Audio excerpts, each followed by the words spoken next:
जय जगन्नाथ केमिति अछंती आपण माने मु स्नेहा डेली लाइफ को आपण माननको स्वागत। आपण माने एठी देखि पारुथबे मु आज मुग डाली ओ सारू आउ कंचा कदली रे डालमा बनैछि। ए डालमा तो खाइबा को बहुत बढ़िया टेस्ट लगे। बे कार्तिक मास आसलानी आमे तो एबे ओ मिलुछि एई भले डालमा करी खाइले बहुत बढ़िया लागिवो। आउ एई डालमा केमिति बनौछि चलो एबे देखिबा। तापे प्रथम मुग डाली नहीं जाइथिबे ताकू जदी किणा मुग डाली थिबो ताकू हल्का भाजी देथिबे। मु एठी किणा मुग डाली नहीं ताकू हल्का भाजी देछि। भाजी के तापरे ताकू अध किलो ऊपर मुग डाली नहीं। तापरे एठी मु सारू कंचा कदली आ ओ काटी के नैछि। तापरे ओटे प्रेशर कुकर बसै देबा। प्रेशर कुकर रे आमे जो मुग डालीटा को रखिथिले ना सेटा धोई देकी मुग डालीटा प्रेशर कुकर रे दे देबा। तापर आमे हेतरे ओ पकै देबा। जो ओ काटी के रखिथिली म आपण मानू देखैथिली से ओ एमदी काटी रखते पकै देबे। आ कंचा कदली एठी पकै देछि। मु दुईटा कदली पकै देछि। आ सारू एमदी पिल्लो सारू थिले नबो न बड़ सारू भी छोट छोट जो ये थाए ताकू भी पकै देबे। सारू जति की दरकार आपण मानकर जति की परिबा दरकार हेति परिबा यूज करिवे।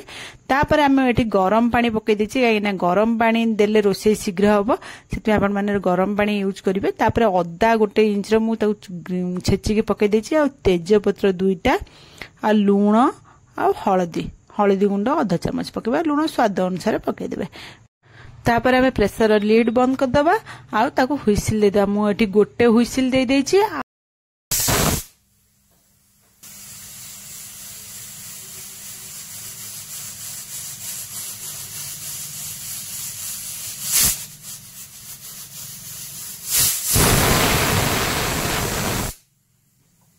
आपण माने मुग डाली देखिकी देबे। जदि घर मुग डाली हेइथिबो ताहाले होची दुईटा तीनटा हुइसिल लागो। जदि किणा हेइथिबो ताले गोटे हुइसिल ले हेइ जाउची। आपण माने प्रेशर अनुसार आपण माने हुइसिल देबे। तापरे देखन ठंडा हल्ला परे हम प्रेशर कुकर खोली के आपण मानू देखै देइची। देखंतु एबे पूरा भल्ला भाबे डाली आ सब परिबा हमर सिझी जाइची।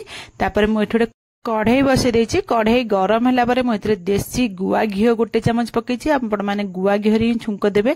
डालमाटा बहुत बढ़िया टेस्ट लागबो। घी गरम हला परे मु 4टा सुखिला लंका पकै देछि। आ गोटे चमच जीरा पकै देछि। जीरा टिके अधिक पकेबे छुंक रे। आ छुंक रे जीरा अधिक पकेले खाइबा को बहुत बढ़िया टेस्ट हबो। बास्ना भी बढ़िया लागबो। तापर जीराटा फुटी गला परे भले करी आमे ताथरे जो डालमाटा सिझेई के रखितले ना मुग डाली ओ सारू कंचा कदली सेटा को आमे सिझाटा को पकै देबा। आ प्रेशर कुकर रे जेतिके आ डाली टिके पानी धोईकी ताकू दे देबा।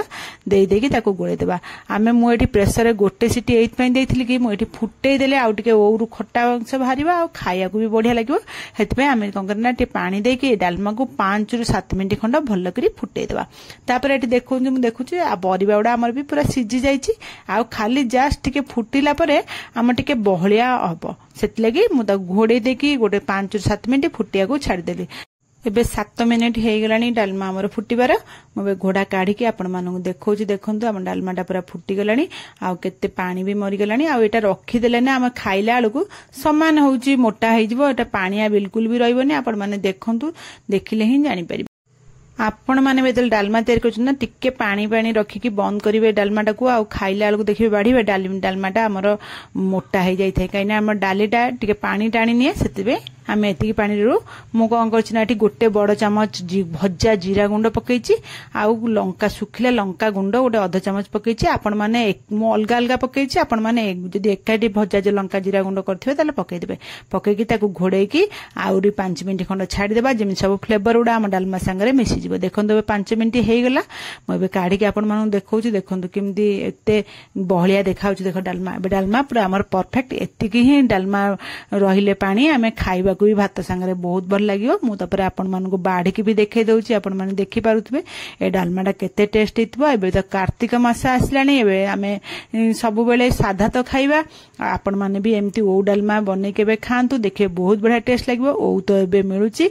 आपण माने भी निश्चय थरे एमती ओ डालमा बनांतु खांतु देखिबे बहुत बढ़िया लागियो। भलो लागिले मो चैनल को लाइक शेयर सब्सक्राइब निश्चय करिवे। कमेंट माध्यम रे मते निश्चय जणैबे आजिर रेसिपीटी आपण मानकु केमिति लागिला। देखंतु एबे डालमाटा तो मु बाढी देली।